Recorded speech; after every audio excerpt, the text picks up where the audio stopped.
I play Laura Pickler, who is the wife of Bob Pickler, the best butter carver in the state of Iowa. He's won 15 years in a row, and she lives for being Mrs. Bob Pickler.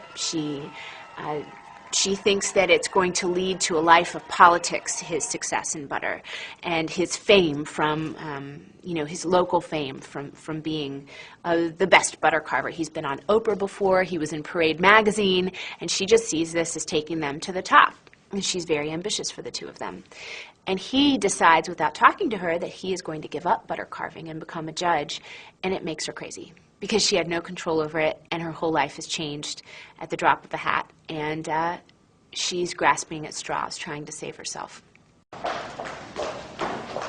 Laura, where are you going? Hey, don't you remember us? Oh, we had it so good.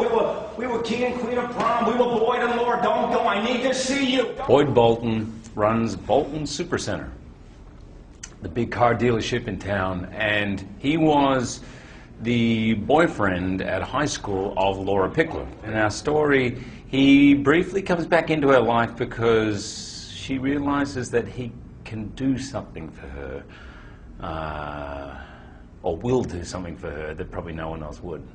And basically, the way we worked it out was he was dumped. They were prom king and prom queen at school. Everyone knew him, Boyd and Laura. They were probably meant to be together, and she dumped him.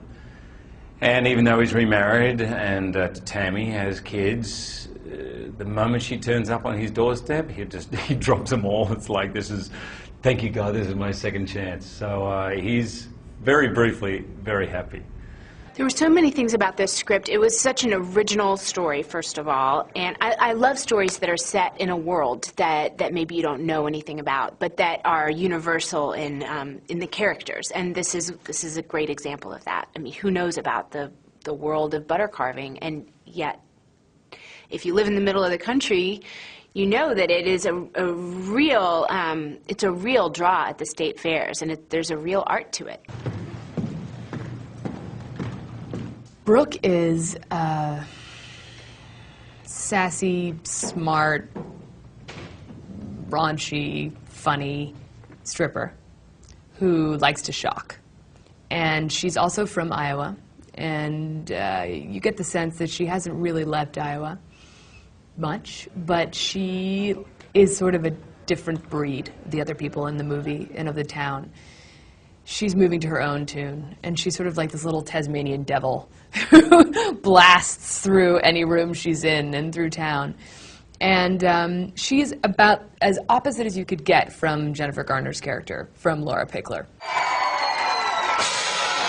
Subculture that I think people will find fascinating, because it's taken very, very seriously, and it's done really well. You know, the stakes are really high for the folks who are involved. And I also just think that, in particular, Jen's performance, I think she's doing something really special, and I think people will really enjoy it. I play Jill, and she's adopted this 10-year-old girl named Destiny with her husband, Ethan, and she just wants to be a good mom. She's trying so hard to be a good mom, and then she gets thrown into this ridiculous butter contest thing because her daughter wants to do it. And she's just like in this weird world where Jennifer Garner's character, Laura Pickler, is basically trying to take down our daughter. It's so weird. And she's trying to be a good mom, but everything's so weird. She just doesn't even know what's happening. It's crazy. Caitlin is the kind of typical teen who is rebellious and generally can't stand her parents, her father or her stepmom.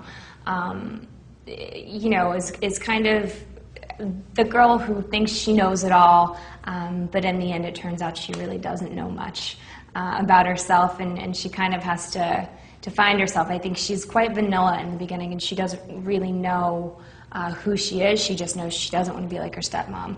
And then, when you get to the end of the film, you get to see Caitlin go through this transformation, and she ends up a completely different person than when she started. If you like Little Miss Sunshine, To